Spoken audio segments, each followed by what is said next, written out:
출애굽기 3장부터 4장까지는 모세가 하나님의 부르심을 받는 사건입니다. 성경에 하나님께서 누군가를 부르시는 장면 중에 가장 길게 기록하고 있습니다. 모세의 탄생 이야기부터 시작하면 훨씬 더 길어집니다. 하나님을 따라가고 싶어하지 않는 모세를 하나님께서 초청, 설득, 격려, 또 나중에는 분노하시면서 결국은 출애굽을 이끈 지도자로 세우십니다. 지난주 배봉 청년단 모임을 하면서 제갈공명이 천하통일의 대업을 이루지 못할 것을 알면서도 유비의 삼고초려에 감동하여 길을 나섰다라는 이야기에 이르렀습니다.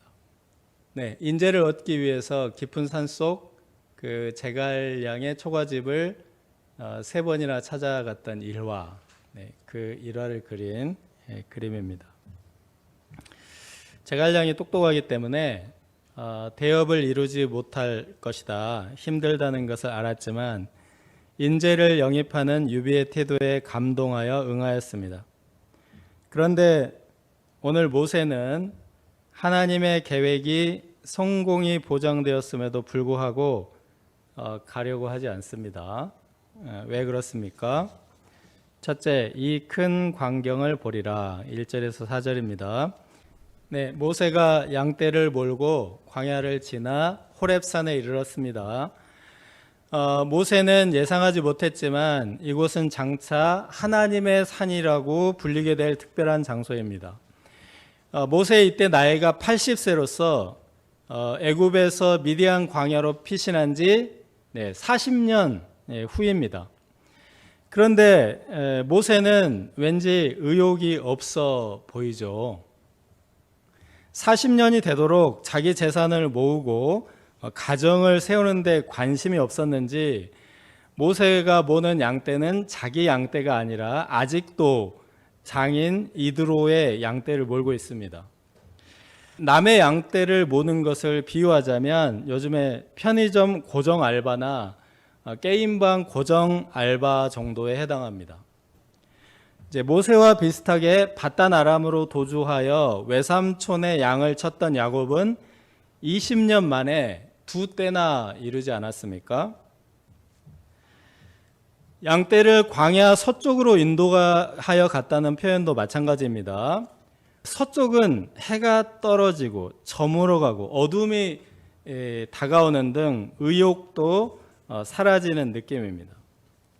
그런데 바로 이때 여호와의 사자가 떨기나무 가운데로부터 나오는 불꽃 안에서 모세에게 나타납니다. 물론 모세는 여호와의 사자가 나타나는 것을 알지 못합니다. 그 상등성의 높은 곳에 떨기나무에 불이 붙었는데 그 떨기나무가 그냥 싹 타서 사라지지 않고 있는 것을 보았습니다. 네, 광야의 떨기나무입니다. 이렇게 이제 땅 가까이에서 여러 줄기가 갈라져서 자라는 나무를 관목이라고 합니다. 이것은 막 크게 자라지도 않고 또 막 멋있지도 않습니다.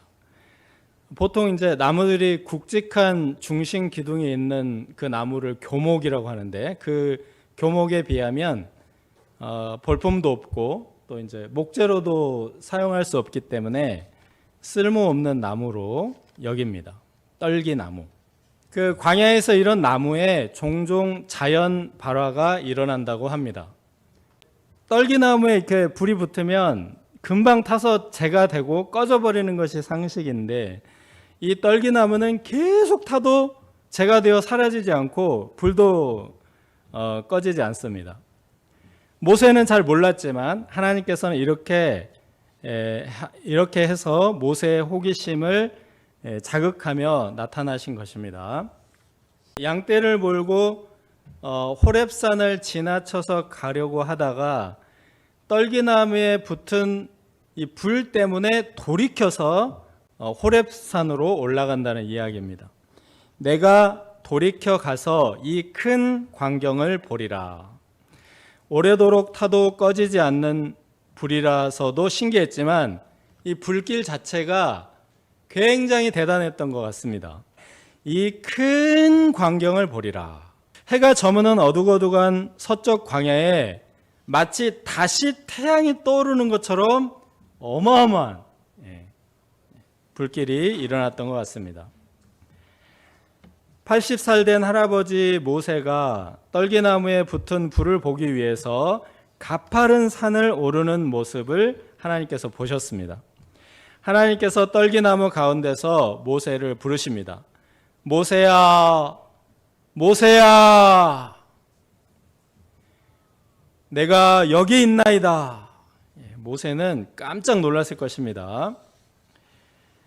떨기나무의 자연 발화도 신기하고 엄청나게 큰 불이 오래오래 타면서 꺼지지 않는 것도 이상했습니다. 그런데 하나님이 여기에서 나타나실 줄은 상상도 못했습니다.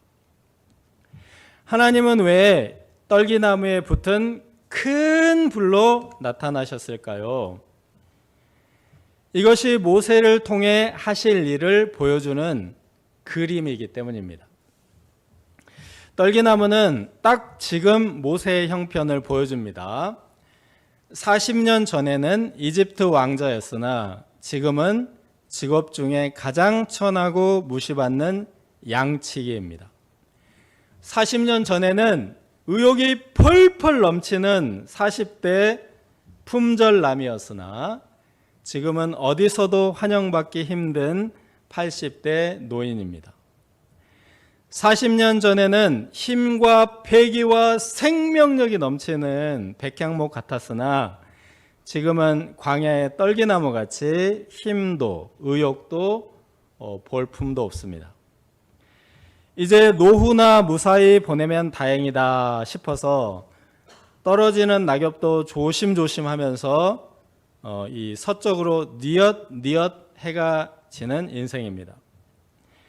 그런데 하나님은 이때 그를 부르시고 그 인생에 해가 뜨게 하시고 불이 붙게 하고자 하십니다. 하나님이 임재하여 붙은 불은 볼만한 불입니다. 실제로 모세의 인생은 큰 광경으로 가득 채워져 있습니다. 애굽왕 바로와의 대결, 이집트 문명에 내린 10가지 재앙, 홍해의 도하, 십계명 돌판, 황금의 집 성막 제작, 하늘에서 내리는 만나 등등. 할리우드 영화 소재로도 예수님 다음으로 다양하고 풍성합니다. 이처럼 크고 놀라운 일들은 사람의 영광이 아니라 하나님의 영광이 나타날 때 볼 수 있는 광경입니다. 그래서 하나님은 부족하고 연약하고 낮고 천한 자들, 마치 떨기나무와 같은 자들을 부르십니다. 육체를 따라 지혜로운 자가 많지 아니하며 능한 자가 많지 아니하며 물벌 좋은 자가 많지 아니하도다. 그러나 하나님께서 세상의 미련한 것들을 택하사 지혜 있는 자들을 부끄럽게 하려 하시고 세상의 약한 것들을 택하사 강한 것들을 부끄럽게 하려 하시며 하나님께서 세상의 천한 것들과 멸시받는 것들과 없는 것들을 택하사 있는 것들을 폐하려 하시나니 이는 아무도 하나님 앞에서 자랑하지 못하게 하려 하심이라. 만약 모세가 왕자 시절 40대였다면 이렇게 자랑할 것입니다. 내가 이집트 왕자니까, 앞서가는 이집트 문명을 배웠으니까, 하나님께서는 자랑할 것 없는 떨기나무처럼 말라 비틀어졌을 때 그를 다정하고 사랑스럽게 부르십니다. 모세야, 모세야. 하나님의 부르심은 사실 다양하게 보입니다. 젊었을 때도 부르시고 사무엘처럼 어린 아이 때도 부르시고 갈릴리 어부 베드로처럼 일터 현장에서도 부르십니다. 그런데 단 한 가지 확실한 것은 낮아지고 없어지고 겸손할 때 부르신다는 것입니다. 세상에서는 가장 황금기에 있는 사람을 부릅니다. 그리고 참기름 짜듯이 쥐어짜다가 더 이상 짤 것이 없어지면 가차없이 버립니다. 하나님은 없는 자, 낮은 자를 부르셔서 영광의 불을 붙여주십니다. 이 하나님은 영광의 하나님이십니다. 또한 볼품없는 인생들을 영광스럽고 볼만하게 하십니다. 이 하나님은 은혜와 영광의 하나님이십니다. 여기서 떨기나무가 타서 재가 되고 없어지지 않았다는 것이 매우 중요합니다. 사람들은 보통 하나님을 믿고 신앙생활하면 손해본다고 생각합니다. 타서 없어지고 재가 될 것이다, 이렇게 무서워하는 사람도 있습니다. 그런데 알고 보면 하나님은 불신자들에게 더해 주시고 보태 주시는 분이십니다. 물론 신앙생활이 하나님께 드리고 헌신하는 측면이 분명히 있습니다. 그러나 먼저 하나님의 나라와 의를 구하는 자에게 삶에 필요한 모든 것들을 더해 주신다고 약속하십니다. 또한 우리를 태워서는 볼만한 불이 붙지도 않습니다. 모세가 40대 왕자일 때 스스로 타올라서 볼만한 불이 붙었습니까? 애굽 사람 한 사람을 쳐 죽이고 이제 금방 꺼져버리지 않았습니까? 만약에 성공했다고 해도 왕자의 난이라고 할 것입니다. 하나님의 영광은 하나님께서 친히 당신을 태우실 때 볼만한 불이 됩니다. 예수님께서 십자가에 피 흘려 죽으심으로 세상에서 가장 큰 사랑의 불이 타올랐습니다. 죽은 자 가운데서 사흘 만에 부활하심으로 영원한 산 소망의 불을 보여주셨습니다. 하나님을 믿고 섬기는 데 있어 우리의 희생이란 마중물 정도이고, 캠프파이어의 거대한 불길에 비유한다면 불쏘시개 정도에 불과합니다. 우리가 하나님의 부르심에 응답하여 하나님의 영광이 나타나는 아름다운 광경들이 될 수 있기를 기도합니다. 둘째, 내 발에서 신을 벗으라. 5절에서 10절입니다. 모세는 떨기나무에 붙은 불 가까이 갔습니다. 이 떨기나무가 재가 되어서 없어지지 않는 것을 보고 진짜 불인가? 반딧불 같이 불빛은 나는데 안 뜨거운가?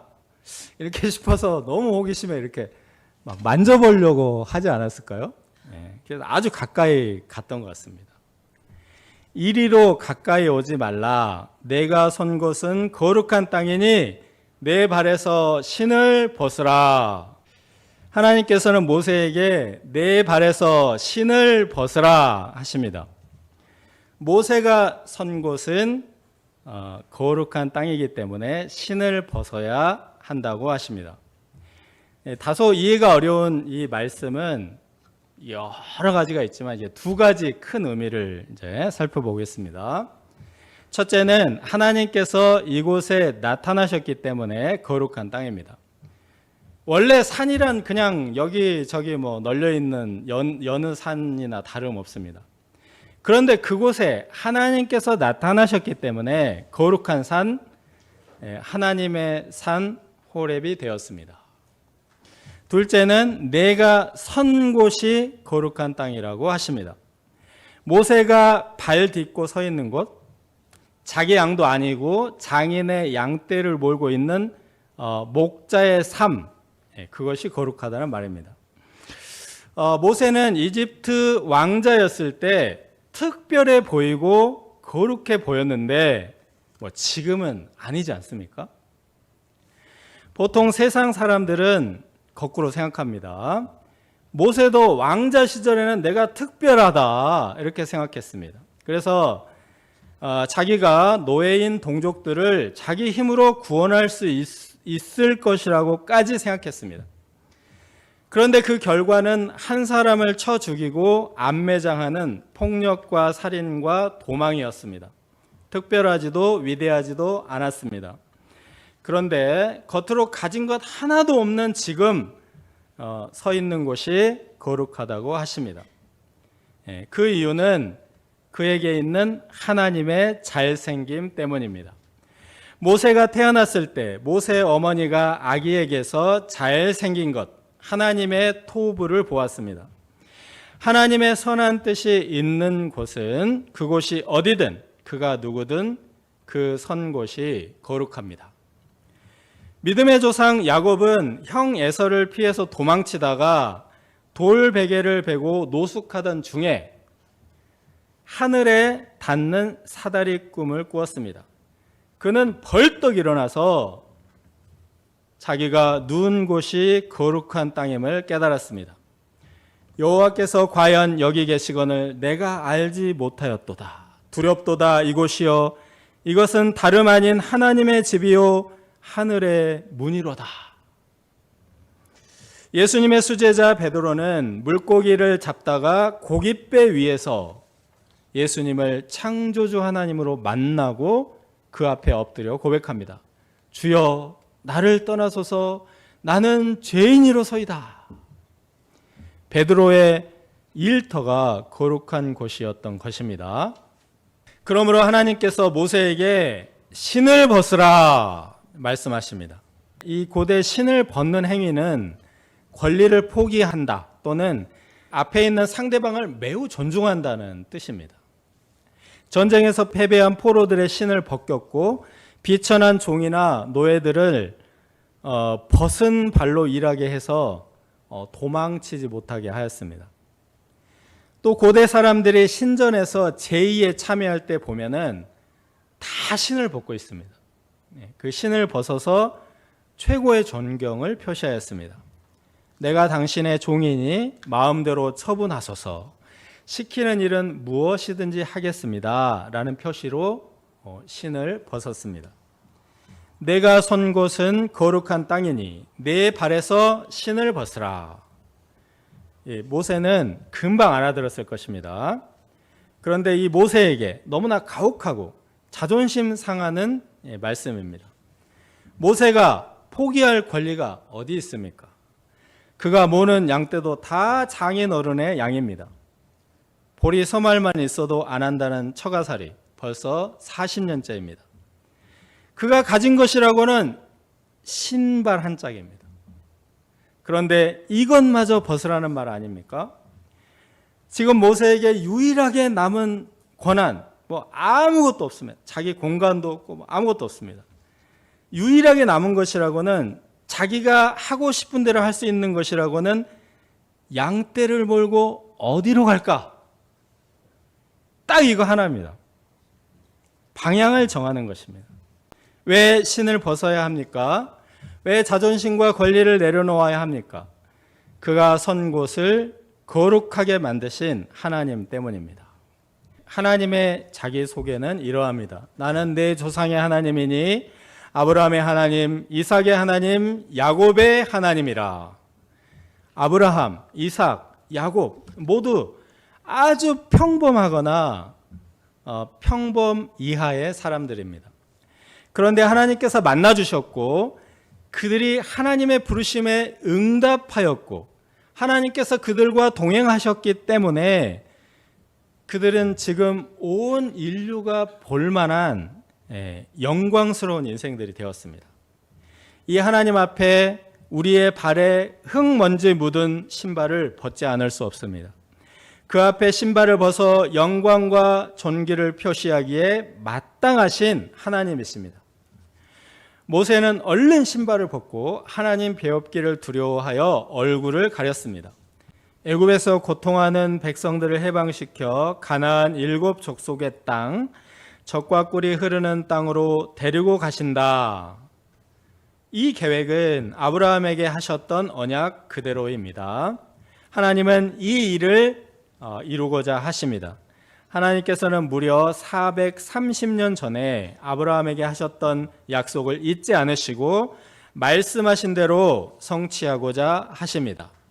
하나님께서는 이미 400여 년 전에 계획하신 그 위대한 역사를 모세에게 맡기고자 하십니다. 이제 가라. 이제 내가 너를 보내어 내 백성을 인도하여 내게 하리라. 인류 역사상 가장 놀랍고 위대한 출애굽의 역사는 이렇게 시작됩니다. 여기서 간과해서는 안 되는 것이 무엇입니까? 내 발에서 신을 벗으라. 신을 벗는 것입니다. 거룩하지 않은 세상을 밟고 이리저리 다니며 묻은 흙먼지 같은 죄와 허물을 내려놓는 것입니다. 아직 하나님께 내려놓지 못한 자존심, 이것만은 내 마음대로 하고 싶은 나의 주권을 하나님 앞에 내려놓고 포기하는 것입니다. 미국 남북 전쟁, 노예 해방 전쟁을 다룬 영화 중에 상당히 인상이 깊은 글로리라는 영화가 있습니다. 미국에서 처음으로 흑인들로 편성된 부대의 이야기입니다. 이들은 노예 해방이라는 인종적 이슈, 인권적 이슈, 인류 역사적 명분을 위해서 자원 입대한 흑인들입니다. 노예로 살다가 도망친 사람도 있고요. 운 좋게 공부할 기회를 얻어서 변호사가 된 엄청나게 성공한 흑인도 있습니다. 이 부대의 장교는 이들을 모아놓고 제식 훈련을 시킵니다. 총을 주지 않고 전투에 내보내지 않고 차렷! 열중샷! 차렷! 앞으로 가! 좌양좌 우양우 이거 시키는 거 계속 제자리에 서 뒤로 돌아 이런 거. 저도 이제 군대 입대해서 제식 훈련을 오래 받았는데요. 정말 쓸데없는 훈련 같고 도대체 이거 왜 하는 거야? 짜증나고 바보 같아져요. 막 힘과 의욕이 펄펄 넘치는 20대 초반 아이들을 수백 명, 수천 명을 모아놓고 차렷! 좌양! 수천 명이 똑같아. 앞으로 가! 뒤로 오더라! 뭐 하는 거야? 이게 일주일 내내 막 때로는 2주 동안 한다니까요. 그래서 이제 이 흑인들이 불만을 터놓으면서 막 반항을 합니다. 빨리 총을 달라. 차라리 그냥 전장에서 총 한번 쏘고 죽겠다. 빨리 싸우고 싶다. 반항을 해요. 이때 이제 장교가 공중에 총을 빵 쏘면서 그들을 꾸짖습니다. 앞으로 가 제자리에 서라는 단순한 명령도 일사불란하게 듣지 못하면 총알이 빗발치고 포탄이 쏟아지는 전장에서 돌격 앞으로도 못한다. 앞으로 가 제자리에 서라는 이 단순한 명령에 순종하는 것, 이것부터 시작해야 한다. 네, 이런 단순한 명령이 내 발에서 신을 벗으라. 이 신을 벗기는 과정입니다. 우리는 어떤 신을 신고 있습니까? 하나님께 이것도 할 수 있고 저것도 할 수 있지만 이것만은 내 마음대로 하고 싶어 라고 하는 것이 나의 신발입니다. 거룩하신 하나님 앞에 신을 벗고 가라고 하는 곳으로 가고 멈추라고 하는 곳에서 멈추는 것.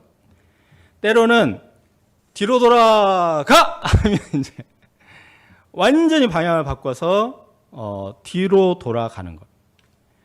불편하고 짜증나지만 이렇게 단순한 명령에 순종할 수 있는 상태가 신발을 벗은 상태입니다. 하나님의 역사는 여기에서 시작합니다. 우리 발에서 신을 벗음으로 하나님의 영광의 불, 꺼지지 않는 불이 붙은 떨기 나무들이 될 수 있기를 기도합니다.